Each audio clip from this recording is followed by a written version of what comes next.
They fired me during the annual gratitude gala, right after the confetti cannons misfired and showered the chief executive officer with biodegradable glitter.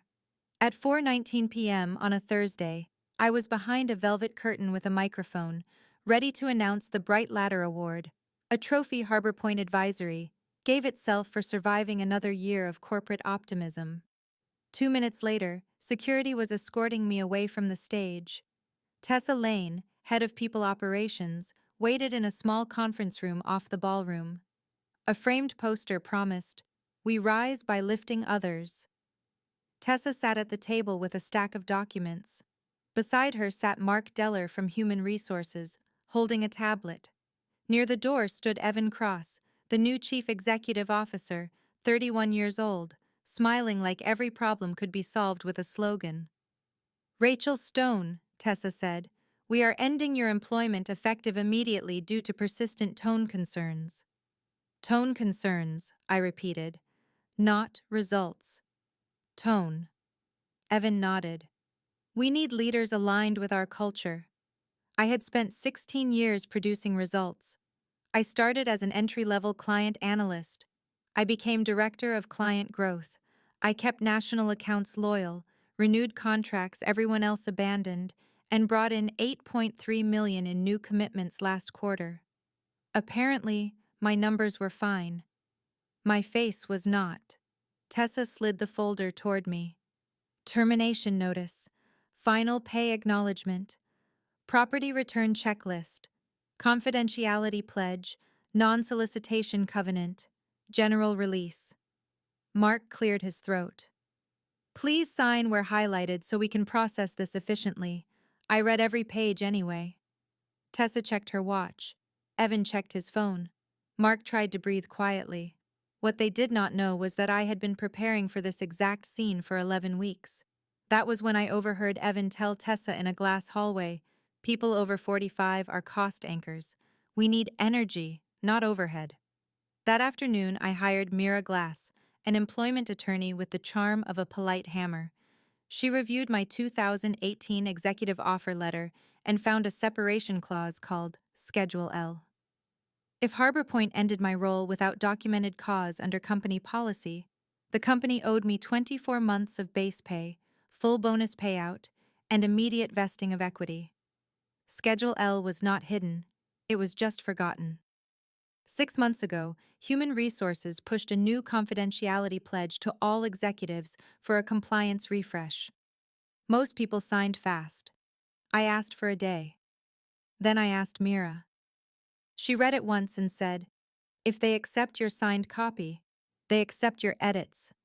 So I edited it. I kept the confidentiality promise intact and changed the wiring around it. I added a cross-reference to my 2018 offer letter and Schedule L, plus one sentence in small type.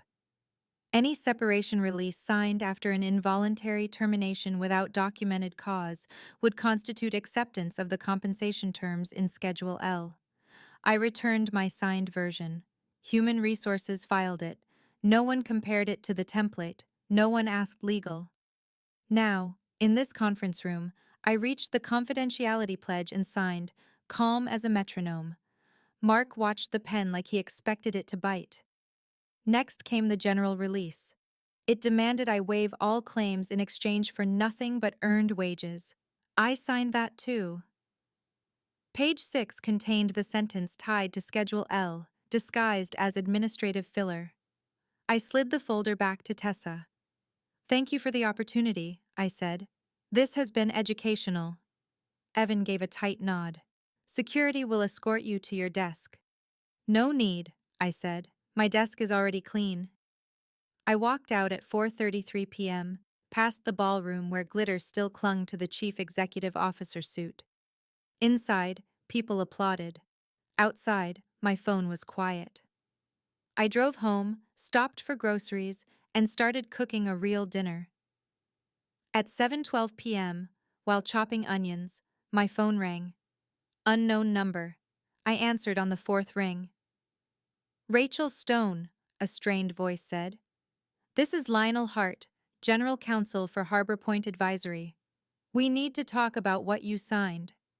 Lionel Hart sounded like a man trying to keep dignity while sliding downhill. "Ms. Stone," he said, "I am calling regarding the separation documents executed today." "There is language in the general release, page 6, Lionel said. "A sentence referencing your 2018 offer letter and Schedule L." I set my knife down. "You found it. Ms. Stone, did you review that language before signing?" "I reviewed every page," I said. "That is why I signed." More paper rustling. "The confidentiality pledge in your personnel file does not match our standard template," Lionel said. "Correct," I said. "It matches the version I submitted during the compliance refresh. Your Human Resources Department accepted it and filed it. That made it the controlling pledge." "Employees do not get to modify corporate documents unilaterally," Lionel said, voice tightening. "Employers do not get to accept modified documents and pretend they did not," I replied. "That is not law. That is wishful thinking with stationery." "We would like to schedule a meeting to resolve this," he said. "Resolve implies confusion," I said. "I am clear." "What is your understanding of Schedule L?" Lionel asked. "My understanding is that your company wrote it, signed it, and then forgot it," I said. "Schedule L pays 24 months of base pay, full bonus payout, and immediate vesting of equity if you end my role without documented cause under company policy." Silence. "And you believe this termination qualifies?" Lionel said. "You fired me for tone concerns," I said. "If you have documented cause, please enjoy it. Written warnings, corrective plan, dated incidents. If those exist, I will applaud your filing system." Lionel returned with forced confidence. "We contend your edits are invalid. Our forms are controlled documents." "Then you should control them," I said. "You filed my version. You did not reject it. You did not request a new signature. You treated it as valid for 6 months." He tried again. "The general release waives claims." "It does," I agreed. "That is why page 6 matters. Either the release is valid, including acceptance of Schedule L compensation, or the release is invalid, including the waiver. You cannot keep the part you like and throw away the part you forgot to read." "Are you represented by counsel?" Lionel asked. "Yes," I said. "Mira Glass. She will handle further communication." I ended the call and went back to dinner. Ben came in 10 minutes later, tie loosened, eyes scanning my face. "They fired you," he said. "For tone concerns," I said. "And now the company lawyer is calling during dinner, like I am a power outage." Ben sat down slowly. "Evan Cross did this," he said. "Evan started a quiet purge the day he arrived," I said. "Anyone seasoned enough to challenge his numbers suddenly had an attitude problem. He thought experience was expensive. He did not realize contracts are more expensive." At 8:05 p.m., Mira texted, "Did they finally read past page 1? I called her. "Lionel Hart called," I said. "He asked about Schedule L and the pledge." Mira laughed, sharp and satisfied. "Tomorrow morning I send a demand letter. We cite your 2018 offer letter, Schedule L, and their acceptance of the revised pledge. We request payment, vesting confirmation, and a written statement that the termination lacked documented cause under company policy. If they want a broader release, they will pay extra for it." We finished dinner slowly, like people who finally have time. For the first time in years, I went to bed without an alarm set for a crisis call. At 9:14 p.m., my phone buzzed again. A voicemail from Lionel Hart, now speaking faster. "Please do not file anything yet. We believe there may have been an administrative error." "Administrative error," I repeated to Ben. "The corporate way of saying, we just stepped on a rake." Ben raised his glass. "To your tone," he said. I raised mine back. "To their reading skills." Mira Glass kept an office that smelled like espresso and consequences. The walls held framed headlines about verdicts, each one proof that paper can bite. Friday at 2 p.m., I sat at her conference table with a folder of my own. Ben came with me for moral support and snack enforcement. Mira wore a navy suit and an expression that said she had already won. She just had to wait for the other side to admit it. At 2:17 p.m., Harbor Point arrived. Lionel Hart entered first, briefcase in hand, face tight with sleepless math. Behind him came Tessa Lane and Mark Deller, both looking like they had been introduced to the concept of accountability. Evan Cross did not come. The chief executive officer rarely attends the part where the bill is itemized. Lionel offered a handshake. Ms. Stone. Rachel, Mira corrected, shaking his hand. Your demand letter was received? Lionel nodded. We received it. Good, Mira said. Then you understand our position. Lionel opened his folder. We believe there is a discrepancy between the forms distributed and the documents signed. No discrepancy, Mira said. Your human resources team accepted her revised confidentiality pledge during the compliance refresh, filed it, and treated it as operative for 6 months. That is acceptance. Tessa jumped in. Our process assumes executives sign the provided template. Mira tilted her head. Your assumptions are not binding. Your acceptance is. Lionel shifted. Regarding Schedule L, that clause was part of an older offer letter. It is a valid offer letter, Mira said. Never amended, never superseded, still binding. And your company triggered it yesterday when you terminated Rachel without documented cause under company policy. We terminated for tone concerns, Tessa said. Mira looked at her. Show me the documentation. Tessa blinked. We have leadership feedback. Mira smiled without warmth. Dates, written warnings, a corrective plan, signed coaching notes, anything. Tessa glanced at Lionel. Lionel did not look back. Mira slid a copy of my 2018 offer letter across the table, tabbed and highlighted. Schedule L is clear.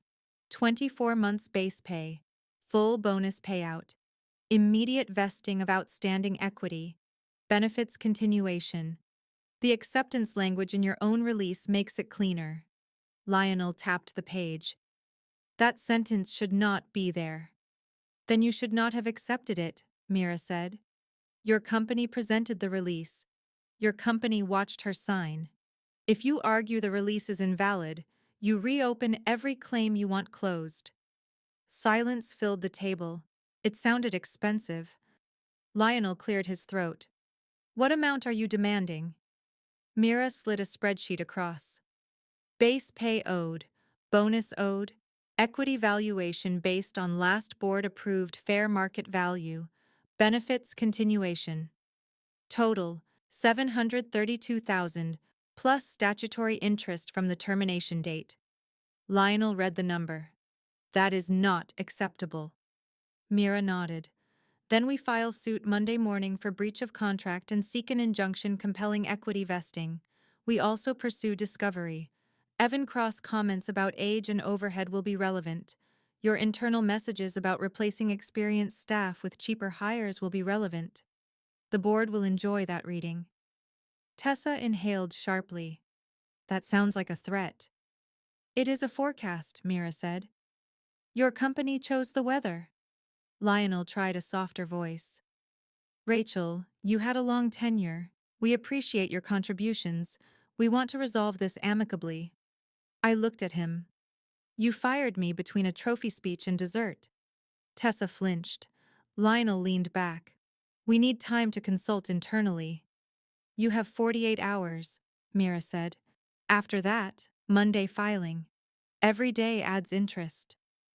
They stood to leave. At the door, Mark turned back, eyes tired.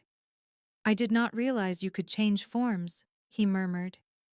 You cannot, I said. You can submit. You can watch a company accept.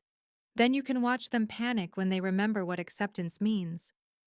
When the door closed, Ben exhaled. Do you feel bad? I thought of Evan smiling while calling experience overhead. No, I said. I feel lighter. Mira closed her folder with a soft snap. Now we wait for the call where they pretend this is an administrative error and then write a check anyway. Harbor Point did not wait 48 hours, they waited 12. Saturday morning, Mira forwarded an email from Lionel Hart with the subject line, Proposed Resolution.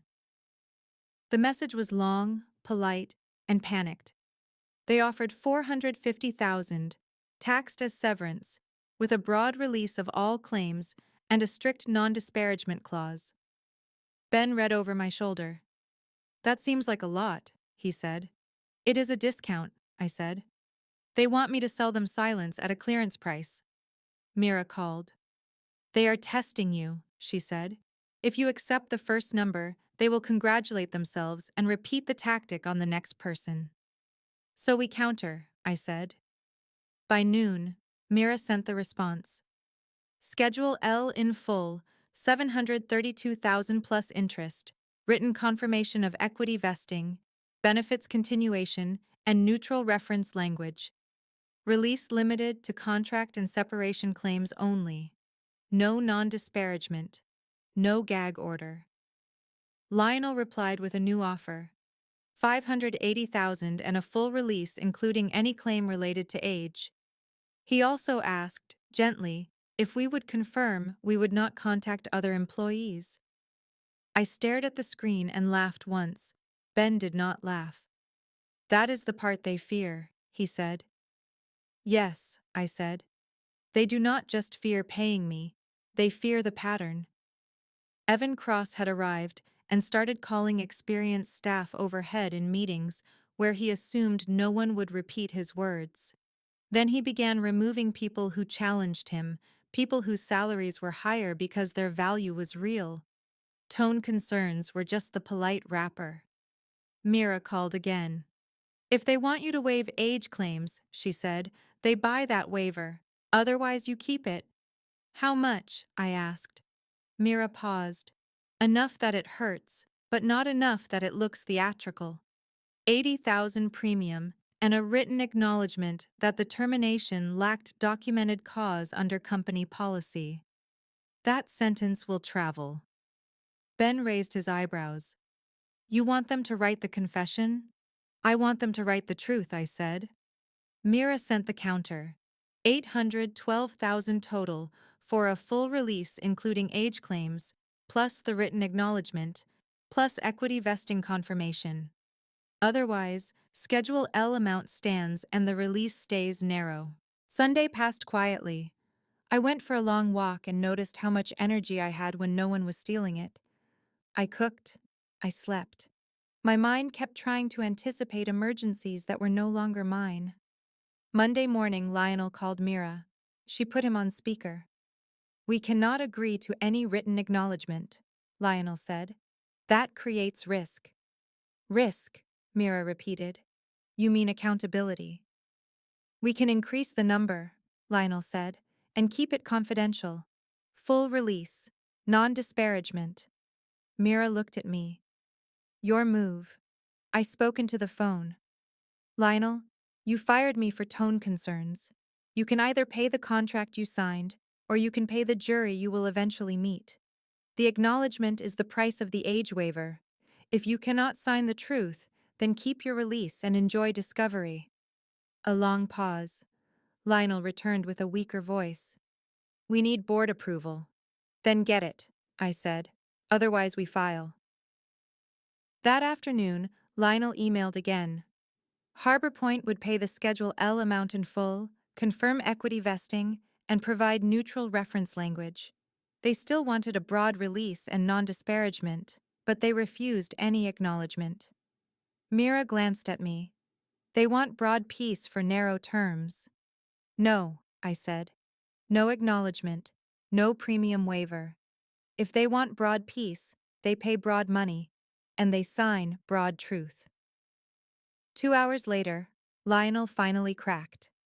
We will agree to acknowledgement language, he wrote, provided it is framed as a procedural issue. Mira smiled. That is them signing the truth with a bow on it. By evening, we had a draft settlement, 812,000. Equity vesting confirmed, benefits continued, neutral reference, and one clean sentence that mattered most. Termination occurred without documented cause under company policy.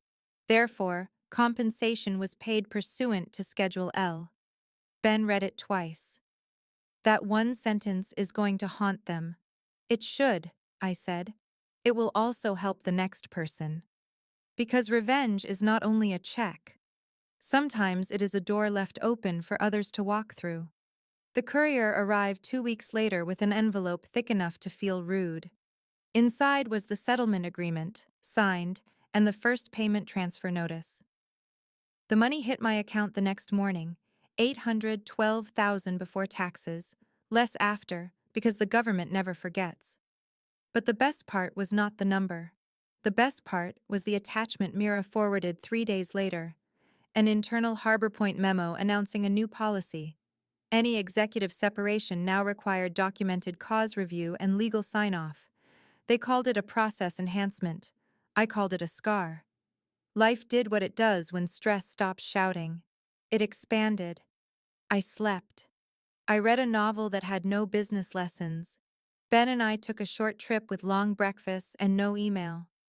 I stopped reflexively checking my phone when someone else was in a meeting. Then the calls started, not from Harbor Point, but from former clients. They did not ask for gossip. They asked if I was available. They asked if I could help renegotiate vendor terms, rebuild service plans, and repair relationships strained by leaders who mistook speed for strategy. 3 months after my termination, I registered my own firm, Stonebridge Client Works. I chose the name because bridges are built by people who understand weight, not by people who argue about tone. I hired 2 former Harbor Point directors Evan Cross had pushed out. Both had been told they were no longer a cultural fit. Both were over 45. Both were brilliant. We became profitable fast. Meanwhile, Harbor Point began bleeding quietly. Experienced staff left. New hires arrived cheap and eager, then discovered the work required judgment, not enthusiasm. Clients noticed. Contracts softened. Renewals became harder. 6 weeks after my settlement, Mira called me. "You have company," she said. 5 former employees had contacted her. Similar terminations. Similar vague reasons. Similar contracts with separation clauses that human resources had filed and forgotten.